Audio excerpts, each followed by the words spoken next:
This is Plant-Based Briefing. Do potatoes increase the risk of high blood pressure and death? By Dr. Michael Greger at nutritionfacts.org.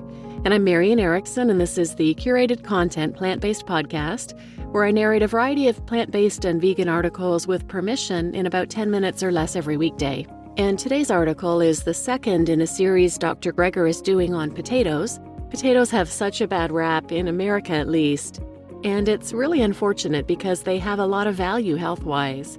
If you want to listen to the first part in the series, go back to episode 212. It was, Do Potatoes Increase the Risk of Diabetes?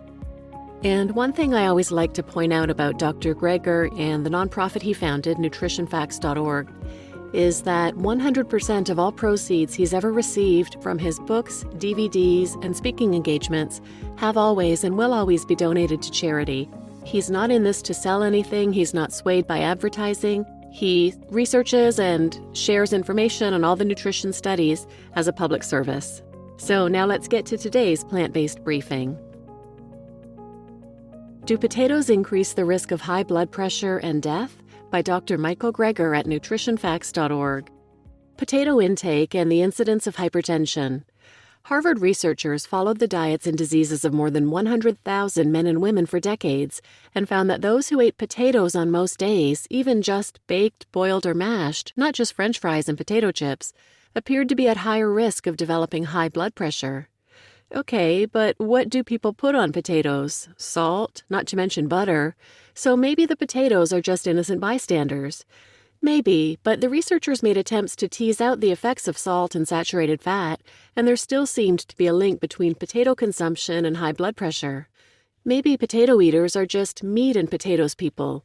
After all, these same Harvard researchers found that meat, including poultry alone, appeared associated with an increased risk of hypertension, and the same with even a moderate amount of canned tuna.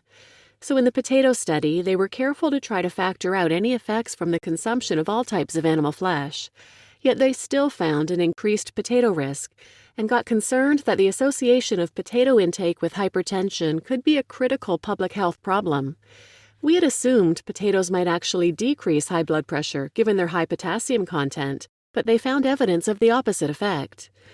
Two similar studies performed in Mediterranean Europe did not find any association between potato consumption and high blood pressure, though. Perhaps this is because they don't smother their potatoes in butter and sour cream in that neck of the woods, and instead eat potatoes with other vegetables.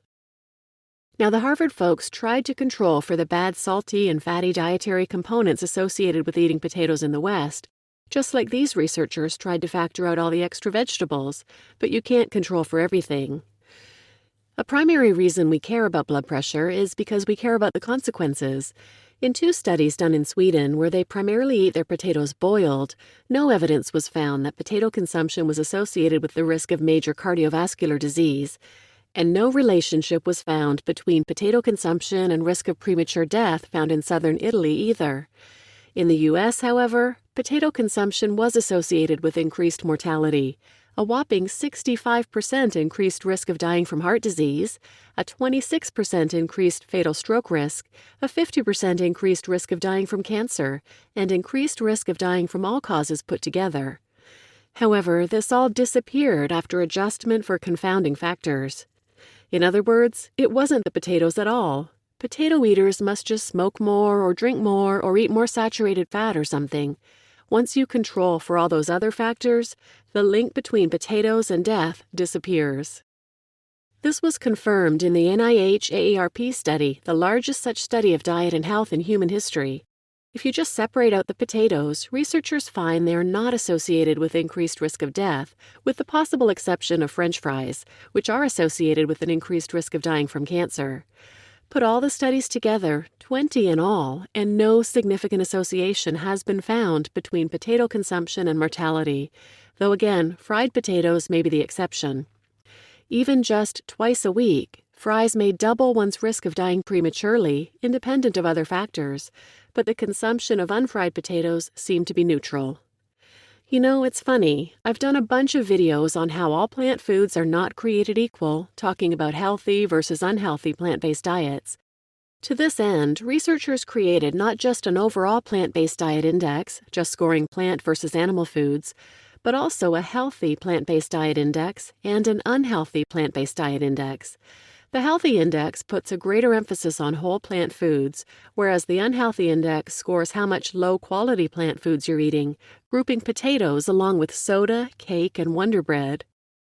Then, when you run the numbers, the more plant-based you eat, the longer you live, the lower your risk of cardiovascular disease. In other words, more plant foods and less animal foods are associated with a significantly lower risk of dying prematurely. The benefit was limited, though, to those eating the healthier plant food diets.